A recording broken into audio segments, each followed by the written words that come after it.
3 feet from gold.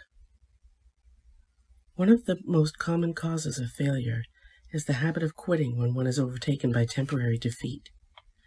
Every person is guilty of this mistake at one time or another.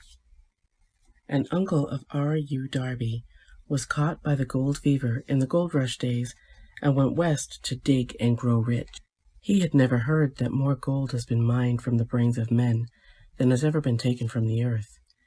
He staked a claim and went to work with pick and shovel. The going was hard, but his lust for gold was definite. After weeks of labor, he was rewarded by the discovery of the shining ore. He needed machinery to bring the ore to the surface. Quietly, he covered up the mine, retraced his footsteps to his home in Williamsburg, Maryland, told his relatives and a few neighbors of the strike. They got together money for the needed machinery, had it shipped. The uncle and Darby went back to work the mine.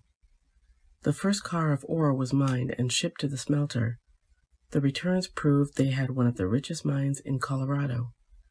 A few more cars of that ore would clear the debts. Then would come the big killing and profits. Down went the drills, up went the hopes of Darby and uncle. Then something happened. The vein of gold ore disappeared.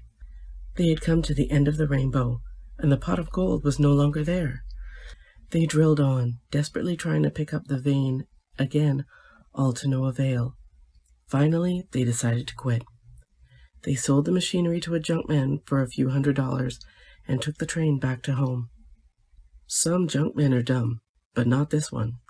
He called in a mining engineer to look at the mine and do a little calculating.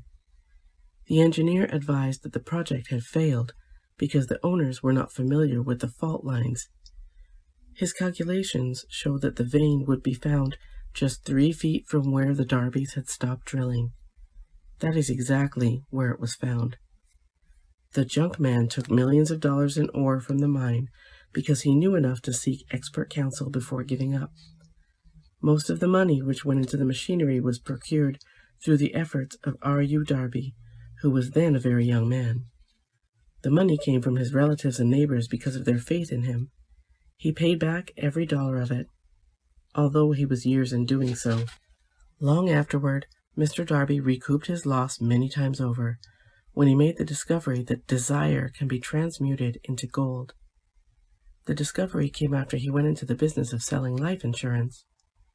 Remembering that he lost a huge fortune because he stopped 3 feet from gold, Darby profited by the experience in his chosen work, by the simple method of saying to himself, "I stopped 3 feet from gold, but I will never stop because men say no when I ask them to buy insurance."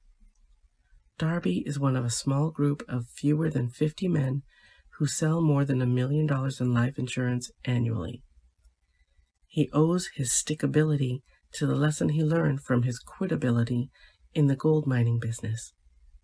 Before success comes in any man's life, he is sure to meet with much temporary defeat and perhaps some failure. When defeat overtakes a man, the easiest and most logical thing to do is to quit. That is exactly what the majority of men do.